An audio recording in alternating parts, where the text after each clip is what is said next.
Hello students, welcome to Srijan, a promise of quality education.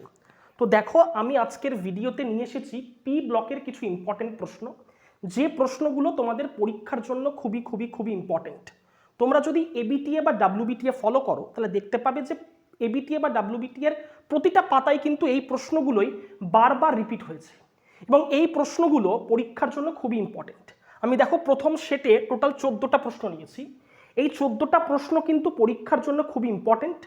যারা হয়তো P block complete করে ফেলেছো, কারণ পরীক্ষায় আর 10-11 দিন বাকি আছে, তো অনেকেই হয়তো পি ব্লক কমপ্লিট করে ফেলেছো, তারা কি করতে পারো, এই ভিডিওর মাধ্যমে পি ব্লকটা কিন্তু কমপ্লিটলি রিভাইজ করতে পারো। আর যারা হয়তো পি ব্লকের কিছুই পড়োনি, যারা হয়তো ভাবছো কি লিখবে, কিছুই তো পারবো না, তারা কিন্তু অবশ্যই অ্যাটলিস্ট কিছু না করো, বাট পি ব্লক থেকে যে প্রশ্নগুলো করাবো এই ভিডিওতে সেই প্রশ্নগুলো কিন্তু অবশ্যই করে যেও, কারণ সেগুলো কিন্তু পরীক্ষার জন্য খুব ইম্পর্টেন্ট। তো আমি কথা না বাড়িয়ে ভিডিওটা শুরু করি। আর ভিডিও শুরু করার আগে একটা কথা বলতে চাই যে এই ভিডিওর ডেসক্রিপশন বক্সে আমাদের যে সেরা 10-এর যে গুগল লিঙ্ক সেটা কিন্তু দেওয়া থাকবে। তোমরা যারা ফিল আপ করতে ইচ্ছুক তারা অবশ্যই সেটা ফিল আপ করে নিও। আর আমাদের WBJER যে ক্র্যাশ কোর্স, তার জন্য একটা ব্যাচ আমরা লঞ্চ করেছি যার নাম অপরাজেয় ব্যাচ, তোমরা জানোই সেটা। তার টেলিগ্রাম গ্রুপ কিন্তু খোলা হয়েছে, সেই গ্রুপে তোমরা অবশ্যই জয়েন করো। তো চলো এবারে আমি ভিডিওটা স্টার্ট করে দিই। তো দেখো, ভিডিওর প্রথমেই যে প্রশ্নটা নিয়েছি সেই প্রশ্নটা কিন্তু পরীক্ষার জন্য খুবই ইম্পর্টেন্ট। তোমরা যদি ভালো করে লক্ষ্য করো তাহলে দেখবে এবিটিএ বা ডাব্লিউবিটিএতে এই ধরনের প্রশ্ন কিন্তু প্রচুর রয়েছে, যার মধ্যে একটা আমি এখানে নিয়েছি, সেটা হলো XeO2F2 অণুর আকৃতি ব্যাখ্যা করো। খুবই ইম্পর্টেন্ট প্রশ্ন। তোমরা প্রত্যেকেই জানো যে XeO2F2 এই অণুতে জেননের অক্সিডেশন স্টেটটা কত হয়, অক্সিডেশন স্টেট বলছি, হাইব্রিডাইজেশন কত হয়, সেটা হয় sp3d। এটা হচ্ছে কি জেননের হাইব্রিডাইজেশন বা সংকরায়ন অবস্থা। তাহলে sp3d হলে এর যে ইলেকট্রন জোড়ের যে ত্রিমাত্রিক বিন্যাস সেটা কি হবে, সেটা হবে ত্রিকোণীয় দ্বিপিরামিডীয়। তোমরা জানো এটা ত্রিকোণীয় দ্বিপিরামিডীয়।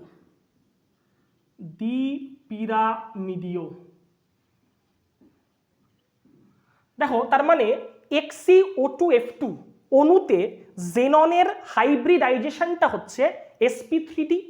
তার মানে এই যে XeO2F2 তে ইলেকট্রন জোড়ের ত্রিমাত্রিক বিন্যাস কি হবে, ত্রিকোণীয় দ্বিপিরামিডীয়। আচ্ছা, ত্রিকোণীয় দ্বিপিরামিডীয় মানে কি, ট্রাইগোনাল বাইপিরামিডাল। আচ্ছা, ত্রিকোণীয় দ্বিপিরামিডীয় কখন হবে, যদি এখানে কি থাকে, 5টা বন্ড পেয়ার থাকে। তো দেখতেই পাচ্ছ এখানে কি আছে, 4টে বন্ড পেয়ার আছে। তার মানে এখানে কি রয়েছে বলো, এখানে রয়েছে 4টে বন্ড পেয়ার, আর একটা কি থাকবে, একটা থাকবে লোন পেয়ার।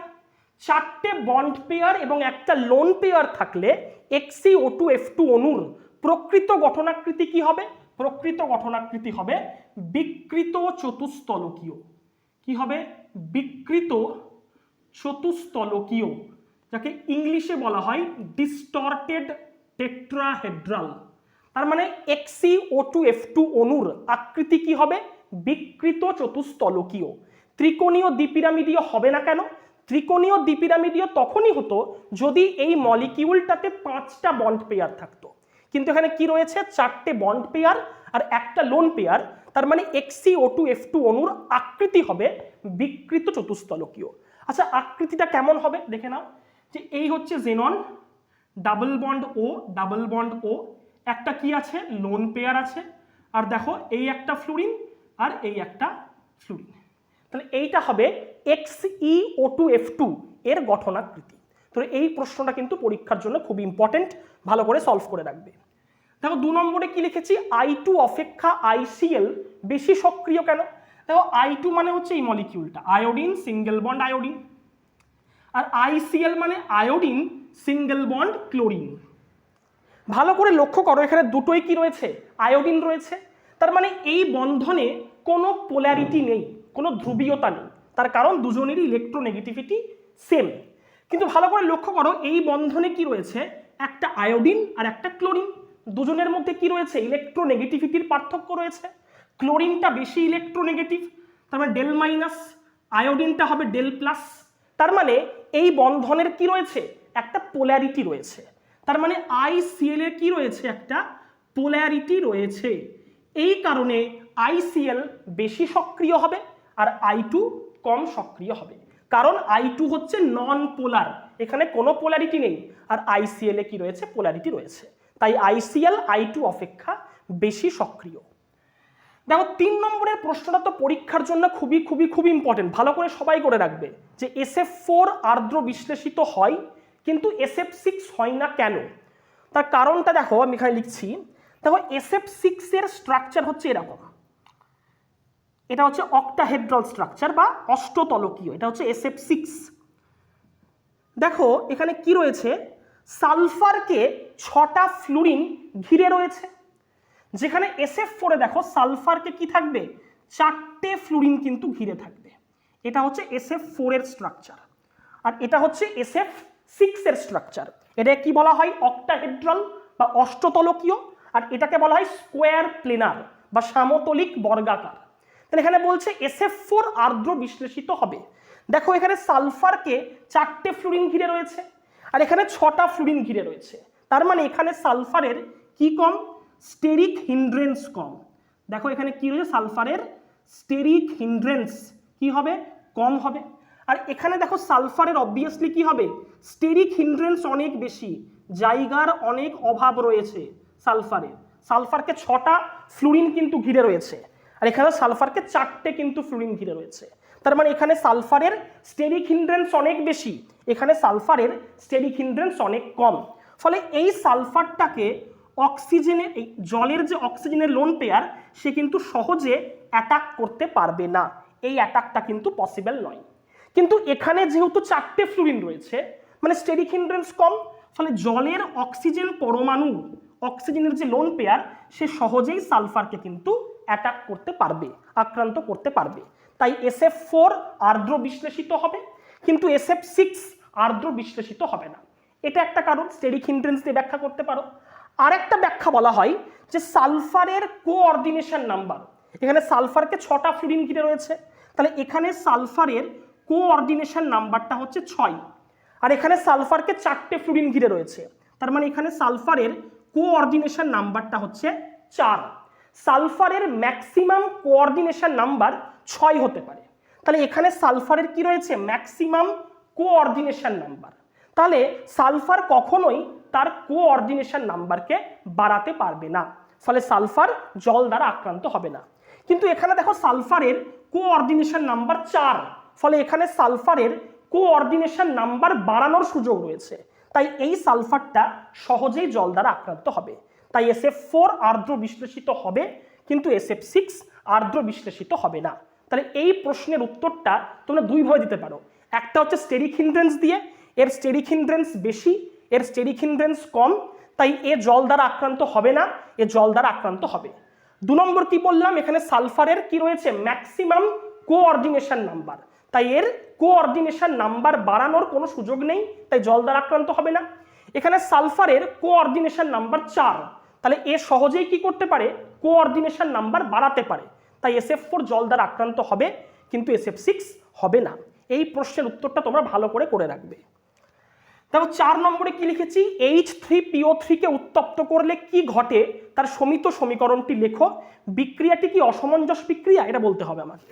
দেখো H3PO3 মানে হচ্ছে অর্থ ফসফরাস অ্যাসিড, একে যদি উত্তপ্ত করা হয়, হিট দেওয়া হয়, তাহলে তৈরি হয় PH3 মানে ফসফিন গ্যাস, প্লাস তৈরি হয় H3PO4 মানে হচ্ছে অর্থ ফসফরিক অ্যাসিড।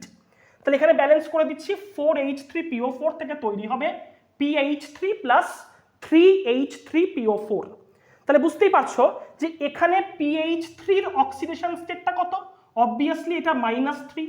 আচ্ছা H3PO4 এ ফসফরাসের অক্সিডেশন স্টেট কত, এটা হচ্ছে অবভিয়াসলি +5। আর দেখো H3PO3 এখানে ফসফরাসের অক্সিডেশন স্টেট কত, দেখো অক্সিডেশন স্টেট কি করে বের করব, তাহলে স্ট্রাকচারটা জানতে হবে। স্ট্রাকচারটা হচ্ছে এরকম যে P double bond O, single bond কি হবে OH, single bond OH, single bond H। তাহলে এই 3টে অক্সিজেনের জন্য এর মাথায় কি আসবে +4, আর হাইড্রোজেনের জন্য এর মাথায় কি আসবে -1, মানে আলটিমেটলি কত হলো +3। তাহলে এখানে ফসফরাসের অক্সিডেশন স্টেটটা হচ্ছে +3। তাহলে এই রিয়াকশনে দেখো এখানে কি হয়েছে, অক্সিডেশন স্টেট কমেছে, আর এখানে কি হয়েছে দেখো অক্সিডেশন স্টেট বেড়েছে। তার মানে H3PO3 এর কি হয়েছে, শত জারণ বিজারণ প্রক্রিয়া সম্পন্ন হয়েছে। এই রিয়াকশনটাকে বলা হয় ডিসপ্রপোর্শনেশন রিয়াকশন বা অসমঞ্জস বিক্রিয়া। তাহলে কি করে বলবে এটা অসমঞ্জস বিক্রিয়া কিনা, ফসফরাসের অক্সিডেশন স্টেট দেখিয়ে দিবে। PH3 দেখো অক্সিডেশন স্টেট বা জারণ স্তর কমেছে, আর H3PO4 এ জারণ স্তর বেড়েছে। তাহলে এটা বলতে পারি এটা হচ্ছে একটা ডিসপ্রপোর্শনেশন বিক্রিয়া বা অসমঞ্জস বিক্রিয়া। তাহলে এই রিয়াকশনটা তোমরা ভালো করে করে রাখবে। তাহলে 5 নম্বরে কি লিখেছি, SO3 গ্যাসে গাঢ় H2SO4 চালনা করলে কি ঘটে তা সমিত সমীকরণ সহ বিবৃত করো। দেখো SO3 গ্যাস, এটা হচ্ছে SO3 গ্যাস, আর H2SO4 কি, H2SO4 হচ্ছে আমার লিকুইড।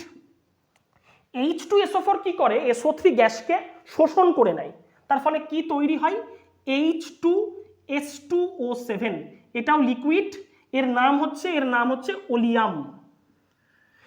তা যদি বলে যে SO3 গ্যাসে গাঢ় H2SO4 চালনা করলে গাঢ় H2SO4 SO3 গ্যাসকে শোষণ করে ওলিয়াম বা ধূমায়মান সালফিউরিক অ্যাসিড তৈরি করে। তাহলে H2S2O7টা কি, ধূমায়মান সালফিউরিক অ্যাসিড, বা একে বলা হয় পাইরোসালফিউরিক অ্যাসিড। তাহলে এই রিয়াকশনটা তোমরা ভালো করে করে রাখবে, নামগুলোও কিন্তু মনে রাখবে যে H2S2O7 হচ্ছে ওলিয়াম বা পাইরোসালফিউরিক অ্যাসিড বা ধূমায়মান সালফিউরিক অ্যাসিড। দেখো 6 নম্বরে কি দিয়েছে, এটা খুবই ইম্পর্টেন্ট প্রশ্ন। বলেছে রাসায়নিকভাবে HN3 এবং NH3 এর মধ্যে কিভাবে পার্থক্য করবে। আচ্ছা HN3 মানে কি, HN3 মানে হচ্ছে হাইড্রাজোয়িক অ্যাসিড, আর NH3 মানে অ্যামোনিয়া। তাহলে কিভাবে পার্থক্য করব, সিম্পল, NH3 নেসলার টেস্ট দেবে, কিন্তু HN3 নেসলার টেস্ট দেবে না। আচ্ছা নেসলার টেস্টটা কি দেখে নিই আমরা। দেখো নেসলার রিয়েজেন্ট বা নেসলার বিকারকটা হচ্ছে K2HgI4, মানে পটাশিয়াম মার্কিউরিক আয়োডাইডের ক্ষারীয় দ্রবণ।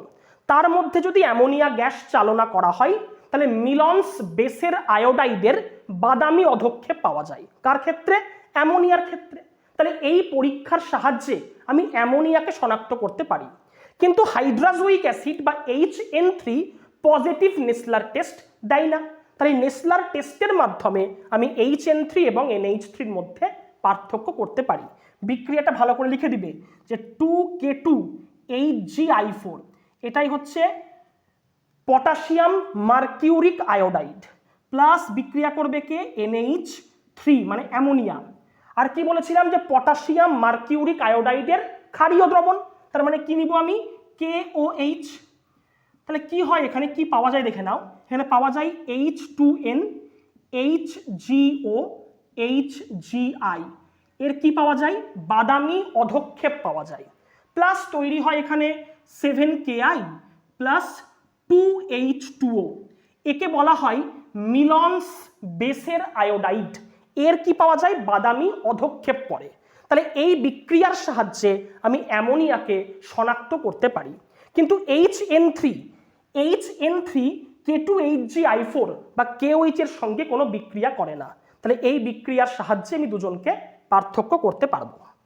দেখো 7 নম্বরে কি দিয়েছে, XeF4 অণুতে Xe এর সংকরায়ন অবস্থা।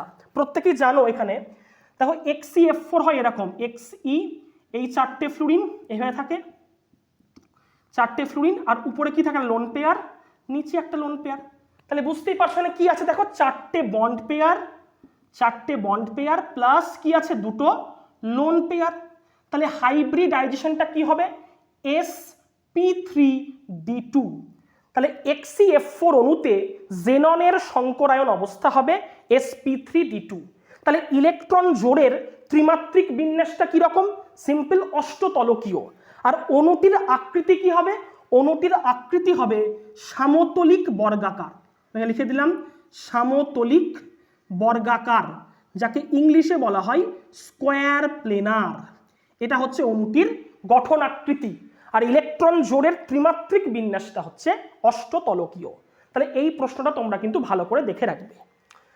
দেখো এখানে 8 নম্বরে কি লিখেছি, Na2HPO4 একটি অ্যাসিড লবণ কিন্তু Na2HPO3 একটি প্রশম লবণ ব্যাখ্যা করো। তাহলে ব্যাখ্যাটা দেখো আমি এখানে করছি, আমি এটা মিটিয়ে দিলাম।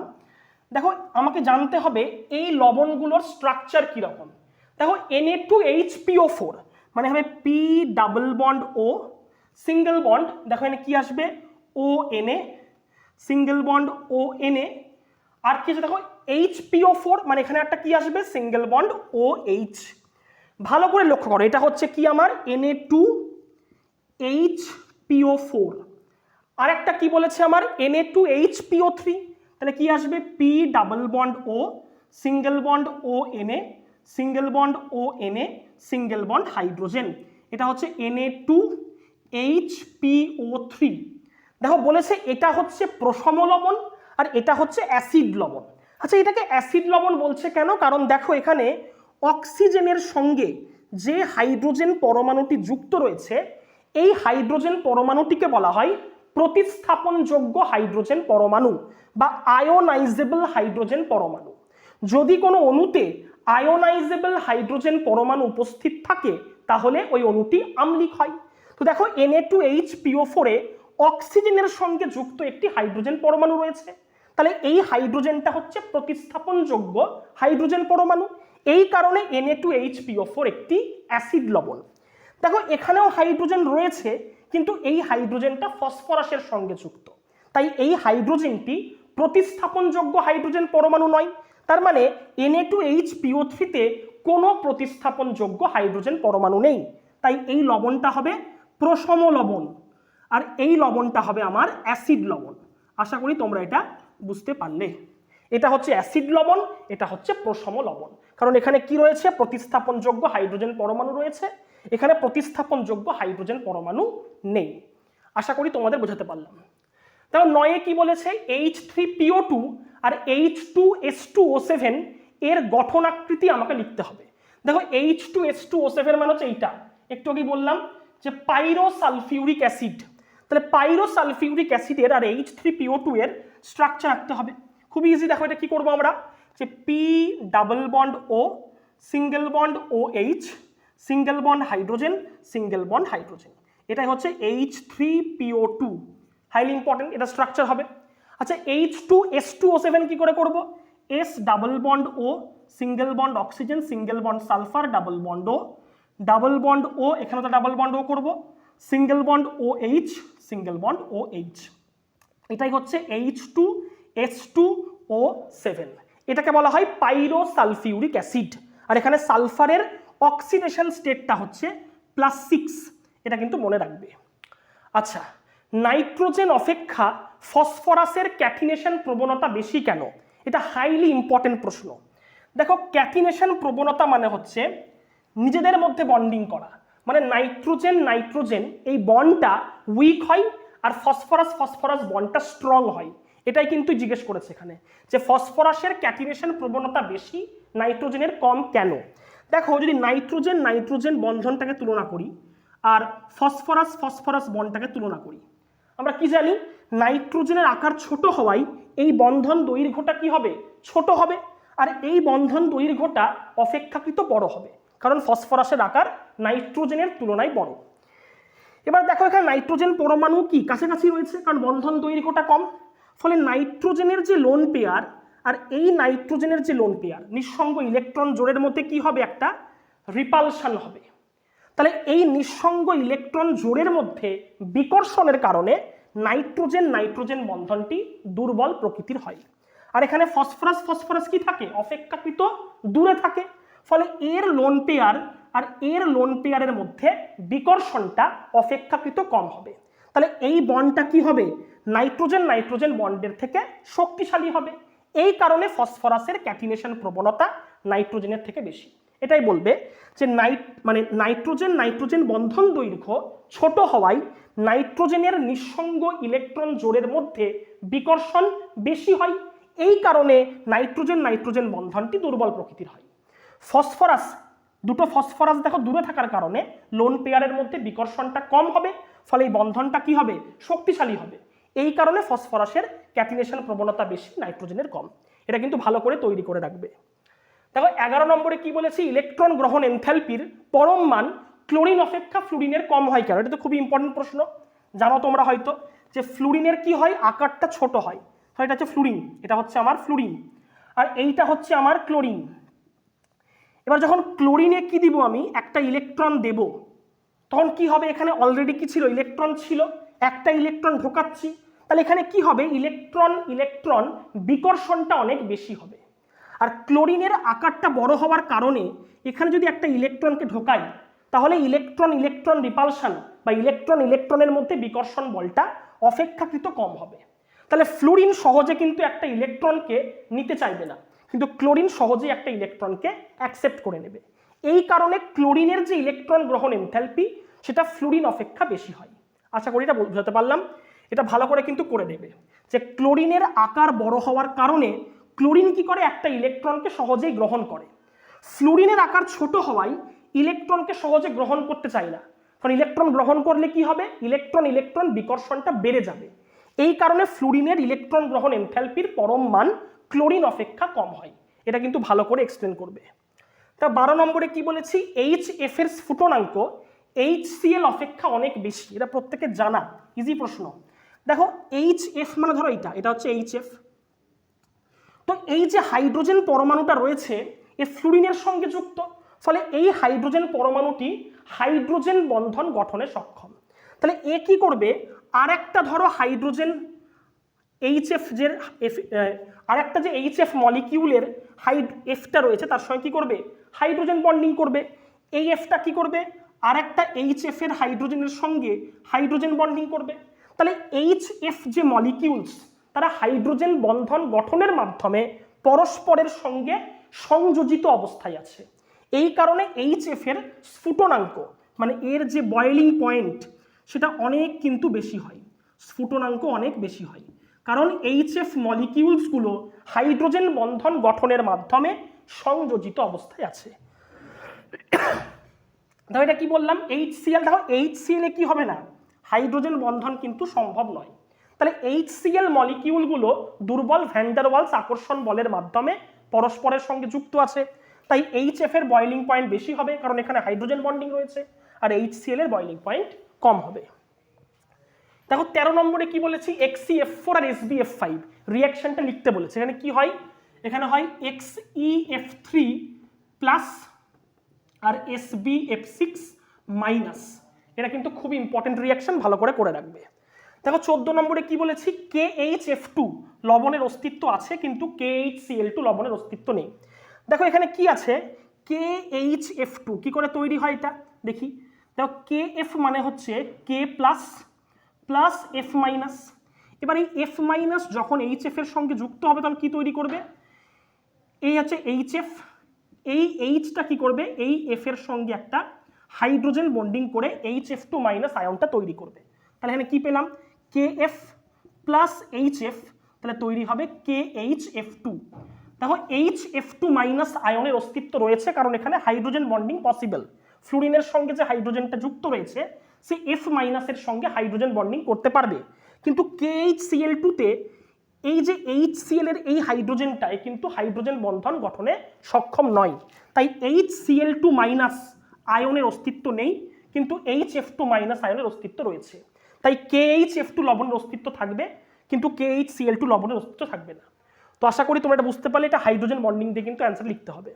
তাহলে এখন পর্যন্ত টোটাল 14টা প্রশ্ন আলোচনা করলাম, পরবর্তী সেটে আমি আরো কিছু প্রশ্ন নিয়ে আসছি, ততক্ষণ তোমরা এগুলো লিখে নাও। তো দেখো এবারে আমি 15 নম্বর প্রশ্ন কি লিখেছি, লাল ফসফরাস অপেক্ষা সাদা ফসফরাস কম সুস্থিত কেন। দেখবে এই প্রশ্নটা কিন্তু এবিটিএ বা ডাব্লিউবিটি এর প্রতিটা পাতায় রয়েছে, তার মানে এই প্রশ্নটা কিন্তু খুবই ইম্পর্টেন্ট, আমি স্টার মেরে রাখলাম। এটা কিন্তু তোমরা খুব ভালো করে রেডি করে রাখবে যে সাদা ফসফরাস লাল ফসফরাস অপেক্ষা কম সুস্থিত কেন। উত্তরটা হচ্ছে সিম্পল, উত্তরটা এক কথায় হবে কৌণিক পীড়নের জন্য। সাদা ফসফরাসে অ্যাঙ্গুলার স্ট্রেন বা কৌণিক পীড়ন অনেক বেশি থাকার কারণে সাদা ফসফরাস হাইলি রিঅ্যাক্টিভ হয়। সাদা ফসফরাস লাল ফসফরাসের থেকে বেশি রিঅ্যাক্টিভ হয় এবং অবশ্যই কম সুস্থিত। ঠিক আছে, তাহলে এই প্রশ্নটা তোমরা কিন্তু ভালো করে রেডি করে রাখবে। দেখো সাদা ফসফরাসকে যদি NaOH এর সঙ্গে বিক্রিয়া করা হয় তাহলে কি তৈরি হয়, এটাও তোমরা রেডি করে রাখবে যে সাদা ফসফরাসের সঙ্গে বিক্রিয়া করাচ্ছি আমি সোডিয়াম হাইড্রোক্সাইডের বা সোডিয়াম হাইড্রোক্সাইড দিয়ে ফোটানো হয়, প্লাস নিলাম জল 3H2O, একে কি করা হয় নিষ্ক্রিয় পরিবেশে মানে কার্বন ডাইঅক্সাইড অ্যাটমসফিয়ারে হিট করা হয়।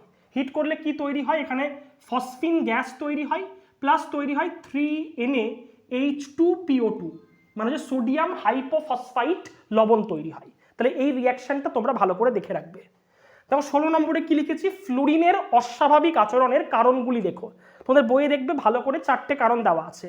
একটা হচ্ছে ফ্লুরিনের অত্যন্ত ক্ষুদ্র আকার, 2 নম্বর হচ্ছে এর ইলেকট্রোনেগেটিভিটি অনেক হাই, 3 নম্বরে বলতে পারি এর যোজ্যতা কক্ষে ডি অরবিটালের অনুপস্থিতি, আর 4 নম্বরে হচ্ছে এর বন্ধন বিয়োজন এনথালপিটা কম হয়। এই 4টে হচ্ছে ফ্লুরিনের অস্বাভাবিক আচরণের কারণ, ভালো করে দেখে রাখবে। সিউডো হ্যালোজেন এর উদাহরণ খুব ভালো করে পড়বে। সিউডো হ্যালোজেন যেমন CN2 সায়ানোজেন, বা SCN2 থায়োসায়ানোজেন, বা OCN2 অক্সিসায়ানোজেন, এগুলো কিন্তু ভালো করে দেখে রাখবে। দেখো ক্লোরিনের অক্সো অ্যাসিডগুলিকে আম্লিক ক্ষমতা ও জারণ সংখ্যা বৃদ্ধির ক্রমানুসারে সাজাও। আচ্ছা অক্সো অ্যাসিড কোনগুলো, একটা হচ্ছে HClO, HClO2, HClO3 আর HClO4। এর মধ্যে মনে রাখবে HClO4 সবচেয়ে আম্লিক, তারপর HClO3, তারপর HClO2, তারপর HClO। এটাই হচ্ছে আবার জারণ সংখ্যা বৃদ্ধির কম। এখানে হয় +7, তারপর হবে +5, তারপর +3, তারপর +1, এটা জারণ সংখ্যা, ঠিক আছে। তাহলে এইটার কারণটা কি, আম্লিক ক্ষমতার এরকম অর্ডারের কারণটা কি সেটাও দেখে রাখবে। যেখানে যদি আমরা ClO4- কনজুগেট বেসটা তৈরি করি, তাহলে দেখবো ClO4- রেজোনেন্স স্টেবিলাইজড, রেজোনেন্সের মাধ্যমে অনেক স্থিতিশীলতা পাচ্ছে। এই কারণে HClO4 সর্বাধিক আম্লিক। তাহলে আম্লিক ক্ষমতার ক্রমটা এবং জারণ ক্ষমতার ক্রমটা ভালো করে দেখে রাখবে। তবে 18 নম্বরে কি বলেছি, H3PO3 একটি দ্বিক্ষারীয়, কিন্তু H3PO4 ত্রিক্ষারীয় অ্যাসিড। কেন, এটা স্ট্রাকচার থেকে আসবে। যে H3PO3 স্ট্রাকচারটা হচ্ছে এরকম, P double bond O, single bond OH, single bond OH, single bond hydrogen. দেখো অক্সিজেনের সঙ্গে যে হাইড্রোজেনগুলো যুক্ত রয়েছে তারা হচ্ছে প্রতিস্থাপনযোগ্য হাইড্রোজেন। এই কারণে H3PO2 একটি দ্বিক্ষারীয় অ্যাসিড, কারণ এখানে দুটো প্রতিস্থাপনযোগ্য হাইড্রোজেন রয়েছে। কিন্তু H3PO4 ত্রিক্ষারীয় কেন, কারণ স্ট্রাকচারটা হচ্ছে এরকম যে P ডাবল বন্ড O আর 3টে কি থাকে OH। এখানে 3টে হাইড্রোজেনই হচ্ছে প্রতিস্থাপনযোগ্য, এই কারণে H3PO4 হচ্ছে ত্রিক্ষারীয় অ্যাসিড। দেখো ClF3 এর অস্তিত্ব আছে কিন্তু FCl3 নেই। আর বলতে পারি IF3 এর অস্তিত্ব আছে কিন্তু Fi3 এর অস্তিত্ব নেই। কেন, কারণ ClF3 তে ক্লোরিনের অক্সিডেশন স্টেটটা হচ্ছে +3। তাহলে +3 অক্সিডেশন স্টেট কিভাবে হবে, ক্লোরিন কি করতে পারে +1 জারণ স্তর প্রদর্শন করে, কিন্তু এ কি করতে পারে এর অষ্টকটাকে প্রসারিত করতে পারে, কারণ এর ফাঁকা ডি অরবিটাল রয়েছে। তাহলে ক্লোরিন কিন্তু +3 জারণ অবস্থা প্রদর্শন করতে পারবে, কিন্তু ফ্লুরিনের তো ডি অরবিটাল নেই, তাহলে এ +3 জারণ স্তর প্রদর্শন করতে পারবে না। এই কারণে FCl3 তৈরি হবে না, কিন্তু ClF3 তৈরি হবে। তো এটা কিন্তু এইভাবে বলতে পারি। বা এখানে Cl এর যে হাইব্রিডাইজেশন সেটা হবে sp3d, কারণ ডি অরবিটাল রয়েছে তাই sp3d পসিবল। ফ্লুরিনের ডি অরবিটাল নেই তাই ফ্লুরিনের হাইব্রিডাইজেশন sp3d পসিবল নয়, এটা দেখে রাখবে। দেখো P4O10 এর গঠন আর জলের সাথে বিক্রিয়া। P4O10 কে যদি জলের সঙ্গে বিক্রিয়া করা হয় তাহলে কি তৈরি হয়, তৈরি হয় H3PO4, মানে অর্থ ফসফরিক অ্যাসিড তৈরি হয়। এটা সম্ভবত 4H3PO4, আর এখানে তৈরি হবে 6H2O। তাই এটা কিন্তু রিয়াকশনটা ভালো করে দেখে রাখবে যে P4O10 জলের সঙ্গে বিক্রিয়ায় অর্থ ফসফরিক অ্যাসিড তৈরি করে। P4O10 এর গঠনটা কিন্তু খুব ভালো করে দেখে রাখবে। P4O10 এর গঠন হবে খানিকটা এইরকম, আমি এখানে লিখে দিচ্ছি যে এই যে ফসফরাস অক্সিজেনের বন্ড থাকবে, ফসফরাস সিঙ্গেল বন্ড অক্সিজেন, আবার phosphorus single bond phosphorus, single bond oxygen. এটা হচ্ছে দেখো এখানে কি এলো, 4টে ফসফরাস 4টে অক্সিজেন। আবার ফসফরাস কি থাকবে, ডাবল বন্ড ও, ডাবল বন্ড ও, এখানেও ডাবল বন্ড ও থাকবে, ডাবল বন্ড ও। আর এই ফসফরাসের সঙ্গে এই ফসফরাসটা অক্সিজেন দিয়ে লিঙ্ক থাকবে, আর এই ফসফরাসটার এই ফসফরাসটা অক্সিজেন লিঙ্ক থাকবে। এটা হচ্ছে P4O10 এর স্ট্রাকচার। তাহলে P4O10 এর গঠনটা ভালো করে দেখে রাখবে। আর জলের সঙ্গে বিক্রিয়া তো বললাম যে অর্থ ফসফরিক অ্যাসিড তৈরি হয়। PCl5 এ ফসফরাসের সংকরায়ন প্রত্যেকে জানা যে এটা হবে sp3d, আর আকৃতি কি হবে, এটা হবে sp3d, আর আকৃতি হবে ট্রাইগোনাল বাইপিরামিডাল বা ত্রিকোণীয় দ্বিপিরামিডীয়, যা বলবে। এটা কিন্তু খুব ভালো প্রশ্ন, ভালো করে দেখে রাখবে। 22 নম্বরে কি লিখেছি যে F2 ফ্লুরিনের বন্ধন বিয়োজন শক্তি ক্লোরিন অপেক্ষা কম কেন। দেখো ফ্লুরিন ফ্লুরিন বন্ধনটা কি হয়, ছোট হয়, আর ক্লোরিন ক্লোরিন বন্ধনটা অপেক্ষাকৃত কি হবে, বড় হবে। তাহলে ফ্লুরিনের কি রয়েছে, 3টে নিঃসঙ্গ ইলেকট্রন জোড়। ফ্লুরিনের 3টে কি থাকবে, নিঃসঙ্গ ইলেকট্রন জোড়। যেহেতু ফ্লুরিনগুলো খুব কাছাকাছি আছে, ফলে এদের মধ্যে কি হবে, বিকর্ষণ বলটা বেশি হবে। ক্লোরিন ক্লোরিন দূরে থাকার কারণে এদের যে নিঃসঙ্গ ইলেকট্রন জোর তার মধ্যে বিকর্ষণটা অপেক্ষাকৃত কম হবে। এই কারণে ফ্লুরিন ফ্লুরিন বন্ধনটা দুর্বল হয় আর ক্লোরিন ক্লোরিন বন্ধনটা শক্তিশালী হয়। এই কারণে Cl2 এর বন্ধন বিয়োজন শক্তি F2 অপেক্ষা বেশি হবে। তাহলে এই প্রশ্নটা তোমরা ভালো করে রেডি করে রাখবে। তো 23 নম্বরে কি লিখছি, H2S2O8 এর গঠন লিখতে হবে। এটা হচ্ছে পারক্সো ডাইসালফিউরিক অ্যাসিড। তাহলে পারক্সো নাম থেকেই বুঝতে পারছি যেখানে অক্সিজেন অক্সিজেন বন্ড রয়েছে। স্ট্রাকচারটা হবে এরকম, S double bond O, single bond oxygen, S double bond O, single bond OH, double bond O, single bond OH। দেখো এটাই হচ্ছে আমার H2S2O8। তাহলে এটা কিন্তু ভালো করে তৈরি করে রাখবে, পারক্সো ডাইসালফিউরিক অ্যাসিড। এখানে সালফারের অক্সিডেশন স্টেটটা হবে +6। দেখো 24-এ কি লিখেছি, বেকন লাইটে কোন নিষ্ক্রিয় গ্যাস ব্যবহৃত হয়? উত্তরটা হবে নিয়ন গ্যাস। এখানে নিয়ন গ্যাস ব্যবহৃত হয়, বেকন লাইটে নিয়ন গ্যাস ব্যবহার করা হয়। তা 25-এ কি লিখেছি, গ্রুপ 16 মৌলের হাইড্রাইডের স্ফুটনাঙ্কের ক্রম। তার মানে কি হচ্ছে, H2O আর সে কি থাকবে H2S, H2Ac আর H2Te। এদের কি বের করতে হবে, স্ফুটনাঙ্কের ক্রম।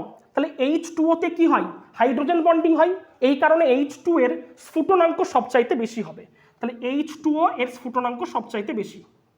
দেখো বাকিগুলোতে কি হবে না, হাইড্রোজেন বন্ডিং সম্ভব নয়।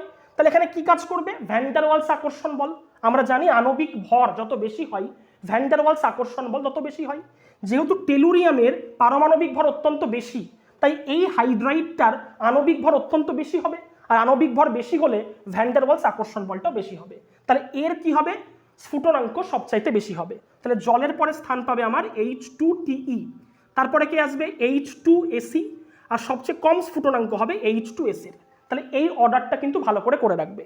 প্রথম জল কেন, কারণ এখানে হাইড্রোজেন বন্ডিং হয়, বাকিগুলোতে কি হয় ভ্যান ডার ওয়ালস আকর্ষণ বল, কিন্তু H2Te এর আণবিক ভর সবচেয়ে বেশি হওয়ায় এখানে ভ্যান ডার ওয়ালস আকর্ষণ বল সবচেয়ে বেশি হবে। তাহলে অর্ডারটা হবে এরকম। এই কারণটা তোমরা ভালো করে দেখে রাখবে।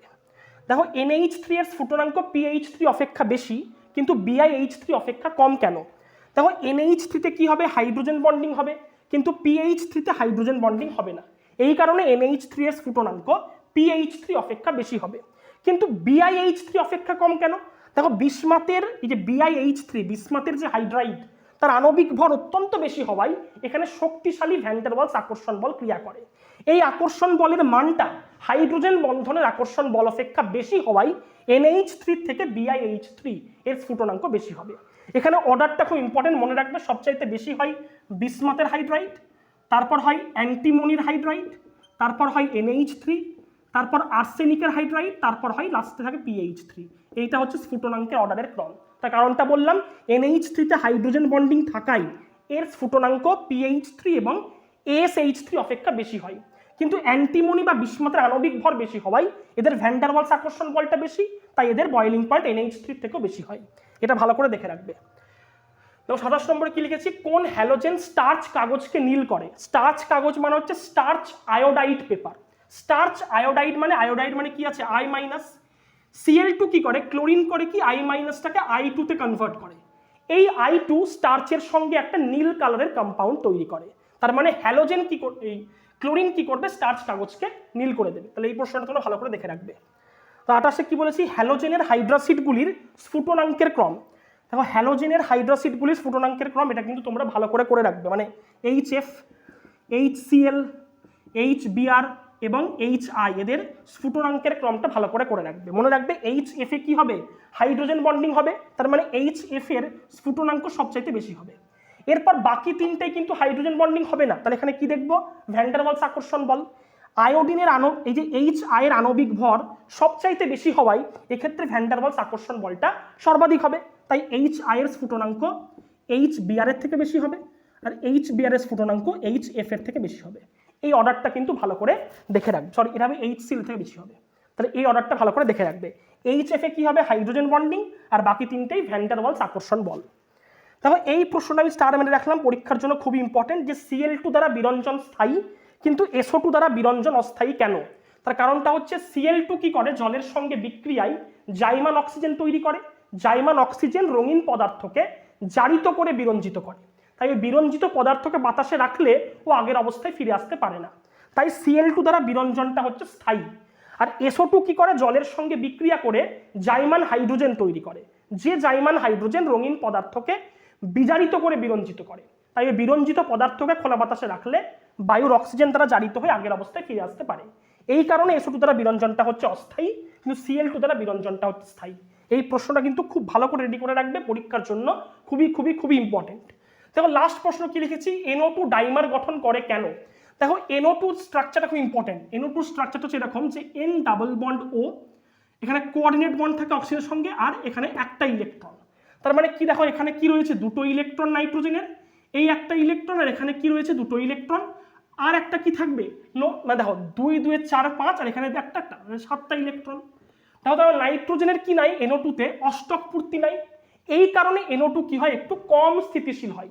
নাইট্রোজেনটা অষ্টক পূর্তি ঘটানোর জন্য কি করে, দেখো যে N ডাবল বন্ড O, আর এখানে অক্সিজেন একটা ইলেকট্রন, আর একটা NO2 দেখো এইভাবে একটা ইলেকট্রন, এরা কি করে নিজেদের মধ্যে বন্ধন করে N2O4 মানে ডাইমার তৈরি করে। কারণ ডাইমারে নাইট্রোজেনের অষ্টক পূর্তি ঘটছে, তার মানে ডাইমারটা NO2 থেকে কি হবে, বেশি স্টেবল হবে। এই কারণে NO2 ডাইমার গঠন করে স্টেবিলিটি লাভ করে। তাহলে এই হারে বুঝতে পারছো NO2 কেন ডাইমার গঠন করলো, কারণ NO2 তে কি আছে, 7টা ইলেকট্রন নাইট্রোজেনের, ও অষ্টক পূর্তি করার জন্য ডাইমার গঠন করলো। তো এই ছিল আমার প্রথম 30টা প্রশ্ন পি ব্লকের। তো আশা করছি তোমরা এই প্রশ্নগুলো খুব ভালো করে তৈরি করবে। যেগুলো স্টার মেরে রাখলাম সেই প্রশ্নগুলো কিন্তু অবশ্যই করো, কারণ এই প্রশ্নগুলো পরীক্ষার জন্য খুবই খুবই খুবই ইম্পর্টেন্ট। তো দেখা হচ্ছে পরের ভিডিওতে। আজকে ভিডিও এই পর্যন্ত, দেখা হচ্ছে পরের ভিডিও। Thank you so much. ব্যাস দেখো।